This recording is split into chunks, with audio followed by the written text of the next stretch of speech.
everyone and welcome. In this video, I'm going to show you how to register a domain in AWS.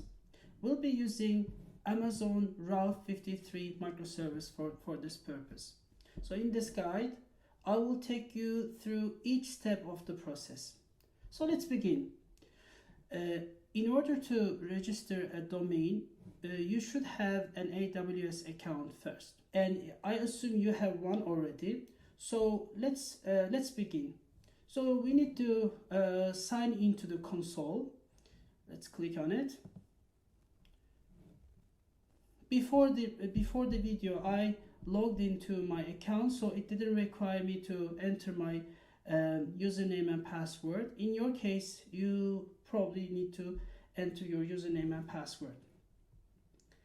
Okay, so here we are in the AWS console. You need to go to service, click here, and then scroll down to networking and content delivery. Let's click on it, and then Route 53 is located, sits here. So let's click on it. Okay, so here is the place where we will register our domain. So this is the dashboard. So first of all, we need to decide, of course, what domain we want to register, and then search here to see if it is available or not. So I'm planning to register eduhubai.com.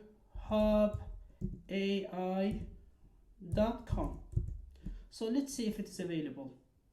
I'm going to click this check, and then it's checking right now. Okay, so now I see, as we can see, now it's available. Exact match. With COM extension. There are also other extensions available here, .NET, org, etc. But for the time being, I'm just interested in this one. But if you want to add others as well, you can go ahead and select them. So in my case, just COM is the one that I need. I'll just click select. So when you select, and this on the right hand side, this window will be activated. So I'm checking if I spelled correctly. Yes, eduhubai.com, and then everything is fine. It's gonna cost me $13. Usually prices are around $12, $11, $12, and in my case it's $13.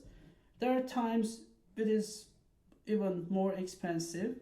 So now let's move on. I'm going to just click proceed to checkout.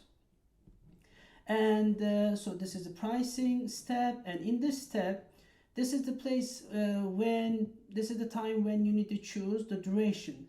So there's 1 year, 2 year, 5 year, 10 year, all years options available here. But you know, I'm just going to go ahead with 1 year. Okay, it's selected. Now here you need to decide whether you want it to automatically renew at the end of the period or not. So I don't want it to renew automatically, so I'll untick the box. Yes, it's off. It's not going to renew automatically. Probably I will get a reminder sometime before it ends. So we're all set and good to go. Yeah, just click next. Alright, so we are in this step right now where we will enter our contact information. So because I registered a domain before, so I entered all the necessary information, and I'll be using the same information. So in your case, if this is the first time you are doing, you might have to fill some of the fields, maybe all of them, or you might want to make some changes here.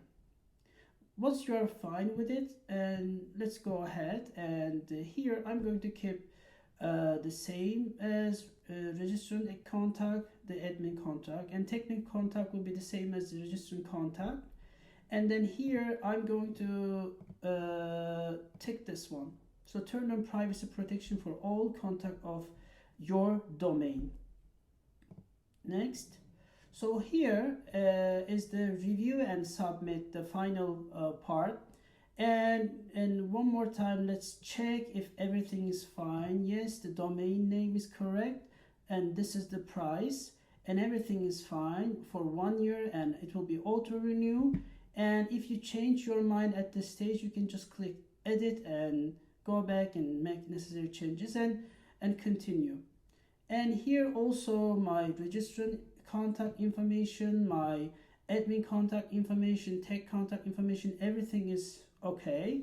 So, and then now here we are at terms and condition, and at this stage I have to agree everything here to be able to continue. So I tick the box. Now I will just hit submit, and I think shortly I will get a notification email, and let me check the status. And yes, there we go. I have my domain right now, which is eduhubai.com. This is the domain that I previously purchased.